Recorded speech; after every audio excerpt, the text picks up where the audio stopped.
नमस्कार दोस्तों, आप देख रहे हैं सबका सनातन, जहां हर रहस्य जीवित होता है। आज हम आपको लेकर चलेंगे उस देवी के द्वार जो मंदिर नहीं बल्कि चेतना का सजीव रूप है।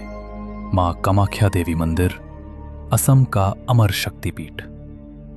ये कोई साधारण मंदिर नहीं है, ये कोई आम देवी नहीं है। ये वो शक्ति हैं जिनके बारे में देवता भी चुप हो जाते हैं। ये हैं तंत्र की जननी, ब्रह्मांड की रहस्यात्मक ऊर्जा का स्रोत। और आज खोलेंगे एक ऐसा रहस्य जो अब तक छुपा रहा है वेदों और पुराणों के पन्नों में। कामाख्या शब्द आता है दो संस्कृत शब्दों से, काम यानी इच्छा और आख्या यानी जो सर्वज्ञानी हो। मतलब वो देवी जो हर इच्छा को जानती हैं और हर इच्छा को पूर्ण करने की शक्ति रखती हैं। अब आप सोच रहे होंगे ये मंदिर बना कैसे, तो सुनिए। बहुत समय पहले की बात है, जब सृष्टि के आरंभ में त्रिदेवों ने सृष्टि की योजना बनाई थी, तब शिव योग, वैराग्य और शांति के देवता थे, और सती दक्ष प्रजापति की पुत्री, जिनका हृदय शिव के प्रेम में डूबा हुआ था। पिता दक्ष को शिव का ध्यान योगी रूप पसंद नहीं था, लेकिन सती ने हर जन्म में शिव को ही वरण करने का संकल्प लिया। सती ने कठोर तप किया और अंततः शिव ने उन्हें अपनी अर्धांगिनी बनाया। एक दिन प्रजापति दक्ष ने एक बड़ा यज्ञ करवाया, परंतु उन्होंने शिव को आमंत्रित नहीं किया, क्योंकि उन्हें शिव का वैराग्य रास नहीं आता था। मां सती पिता के आग्रह पर वहां पहुंची और वहां जाकर देखा कि शिव का अपमान हो रहा है। सती सह नहीं सकी और उन्होंने अग्नि में कूदकर अपना देह त्याग दिया। ये दृश्य जब भगवान शिव तक पहुंचा तो पूरा ब्रह्मांड हिल गया। शिव ने सती के मृत शरीर को उठाया और तांडव करने लगे। तब भगवान विष्णु ने शिव को शांत करने के लिए सुदर्शन चक्र से सती के शरीर के 51 टुकड़े किए। जहां जहां सती के अंग गिरे वहां शक्तिपीठ बने, और उसी श्रृंखला में गिरा योनि और गर्भ का भाग। जिस स्थान पर यह भाग गिरा वही स्थान बना कामाख्या शक्तिपीठ। वेदों में कहा गया है, यत्र नार्यास्तु पूज्यन्ते रमन्ते तत्र देवता। जहां नारी की पूजा होती है वहां देवता भी निवास करते हैं। अब यहां रहस्य शुरू होता है। कामाख्या देवी दुनिया की एकमात्र ऐसी देवी हैं जिनकी पूजा उनकी रजस्वला योनि के रूप में होती है। ये कोई प्रतीक नहीं है, ये प्राकृतिक शक्ति चक्र का प्रतिनिधित्व है, जहां रक्त को अशुद्धि नहीं बल्कि सृष्टि की शुरुआत माना गया है। कलिका पुराण और योगिनी तंत्र में लिखा है कि जिस स्थान पर स्त्री का रजस्वला योनि पूजित होता है वहीं से सृजन की शक्ति प्रवाहित होती है। अब सुनिए बड़े रहस्य की बात।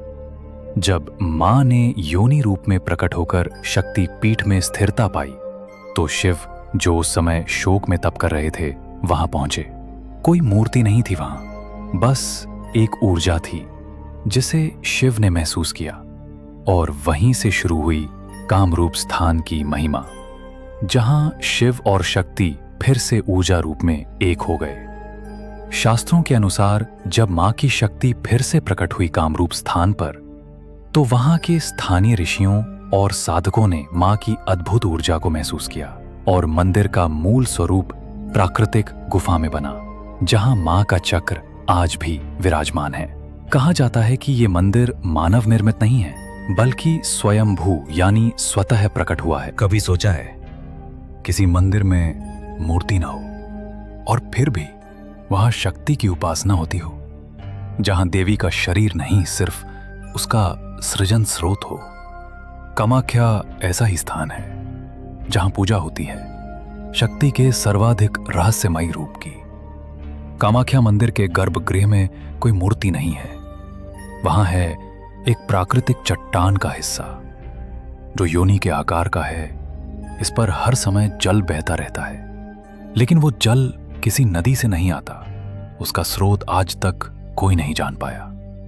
कालिका पुराण में इसे कहा गया है, योनि तु स्वयं सृष्टे मूलम अस्ति। योनि स्वयं सृष्टि की जड़ है। यह चट्टान देवी सती की गिरी हुई योनि का प्रतीक है। और यही कारण है कि इसे योनि पीठ कहा जाता है। गर्भगृह तक आम श्रद्धालु तो जा सकते हैं, लेकिन योनि चक्र को छूने की अनुमति नहीं है। केवल पुजारी वर्ग और कुछ चुनिंदा तांत्रिक ही विशेष समय पर वहां साधना करते हैं। और यहां एक बड़ा रहस्य यह भी है कि गर्भगृह के नीचे एक सुरंग है, जिसके बारे में कहा जाता है कि वो तंत्र साधकों की प्राचीन गुफा से जुड़ी है। वहां आज भी गुप्त रात्रि में तांत्रिक अनुष्ठान होते हैं। अब जानते हैं अंबुबाची मेले के बारे में। वो समय जब कहा जाता है मां कामाख्या को मासिक धर्म होता है। अब ये कोई प्रतीक नहीं, बल्कि वेद पुराण और परंपरा से निकली हुई सिद्ध घटना है। हर साल आषाढ़ मास जून जुलाई में मां का जल लाल रंग का हो जाता है, जो संकेत देता है कि मां विश्राम पर गई हैं। जब अंबुबाची शुरू होता है, मां का गर्भगृह पूरी तरह से बंद कर दिया जाता है। कोई पूजा आरती या दर्शन नहीं होते, पुजारी भी भीतर नहीं जाते, दीपक बुझा दिए जाते हैं और मंदिर को तपोवन की तरह माना जाता है। ये 4 दिन मां की शारीरिक विश्रांति के हैं और ये बात एकदम शास्त्र सम्मत है। शिव तंत्र में लिखा है, स्त्री रूपिणीम शक्तिम योनि रूपेण पूज्यते तस्य मास धर्मोपि देव्या स्वरूपे प्रतिष्ठितः।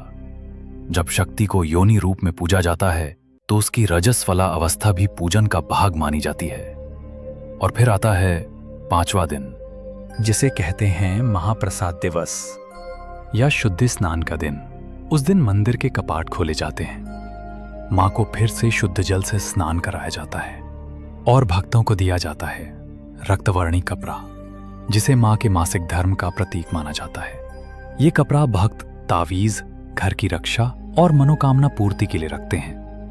कहते हैं इन 4 दिनों में यहां हजारों तांत्रिक साधना करते हैं, लेकिन कोई भी मां के गर्भगृह में नहीं जाता। मां के पुजारी जो पूरे साल पूजा करते हैं, इन 4 दिनों में वो भी मां के लिए व्रत रखते हैं। कोई भोजन नहीं, कोई वस्त्र परिवर्तन नहीं, केवल मां का नाम और ध्यान। परंपरा कहती है जब मां विश्राम पर हों तो भक्त भी विश्राम करें, अपने भीतर झांकें, क्योंकि मां बाहर नहीं, भीतर की शक्ति भी है। कामाख्या मंदिर परिसर के आसपास कुछ जगहें ऐसी हैं जहां आम जनता को जाने की इजाजत नहीं है। अब सुनिए, बहुत ही कम लोग जानते हैं कि कामाख्या मंदिर के गर्भगृह के नीचे एक गुप्त दरवाजा है, जिसे कभी खोला नहीं जाता। स्थानीय तांत्रिक मानते हैं कि वो दरवाजा पाताल लोक या तांत्रिकों के लोक की ओर खुलता है। एक बार 19वीं सदी में असम के एक राजा ने उस दरवाजे को खुलवाने की कोशिश की, लेकिन जैसे ही दरवाजा खोला गया, मंदिर में भूचाल जैसी कंपन हुई और एक अजीब सी चीख सुनाई दी।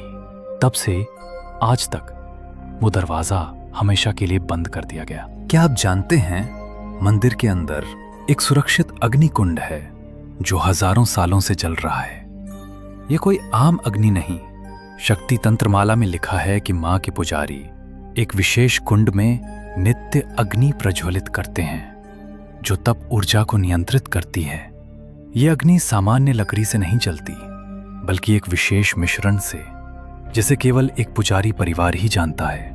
कुछ लोगों ने बताया एक रात वहां तूफान आया, मंदिर का बहुत कुछ हिल गया, पर अग्नि एक पल को भी बुझी नहीं। और अब एक और रहस्य, कामाख्या मंदिर की सीढ़ियां खुद बदलती हैं। मंदिर तक जाने वाली सीढ़ियों की गिनती हर किसी को अलग अलग मिलती है। कोई कहता है 108, कोई कहता है 111 और कोई कहता है 100। पुराणों में इसका जिक्र मिलता है।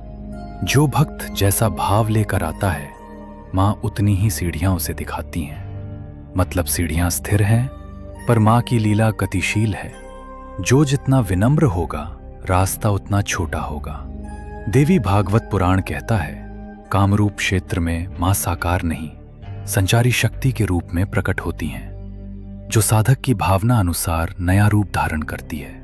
किसी को मां ललिता त्रिपुरा सुंदरी के रूप में दिखती हैं, किसी को कालिका, किसी को बस एक दीप की लौ और कुछ को सिर्फ शून्य। शक्ति तंत्र में एक गूढ़ श्लोक आता है, यह इच्छति तत्र न याया, या न इच्छति तम मया आहुता। जो जबरदस्ती आता है वो नहीं पहुंचता, और जो मौन भाव में बैठा रहता है उसे माँ स्वयं बुलाती हैं। कई बार लोग टिकट लेके जाते हैं, लेकिन रास्ते में ही रुकावट आ जाती है, जैसे बंदी, तबीयत, ट्रेन कैंसिल। और वहीं कोई गरीब पैदल माँ का नाम जपते हुए चलता है और सीधे माँ के चरणों तक पहुंच जाता है। ये कोई संयोग नहीं, ये माँ की मर्जी है। देवी पुराण कहता है, माँ रूप बदलती नहीं। जो जिस दृष्टि से देखता है माँ वैसी ही प्रतिबिंबित होती हैं। एक भक्त माँ को ममतामयी कहता है तो उसे गर्भगृह से निकलता लाल जल करुणा की धारा दिखती है। दूसरा भक्त डर से देखता है, उसे वही जल धारा क्रोध में तपती रक्त धारा लगती है। मतलब कामाख्या मंदिर आईना है। माँ को जैसा देखोगे वैसे ही माँ तुम्हें अनुभव कराएंगी। माँ कामाख्या का मंदिर पत्थरों का ढांचा नहीं, एक जीवित चेतना का संसार है। हर आत्मा जो वहां जाती है वो अपने लिए अलग पाठ, अलग दर्शन लेकर लौटती है।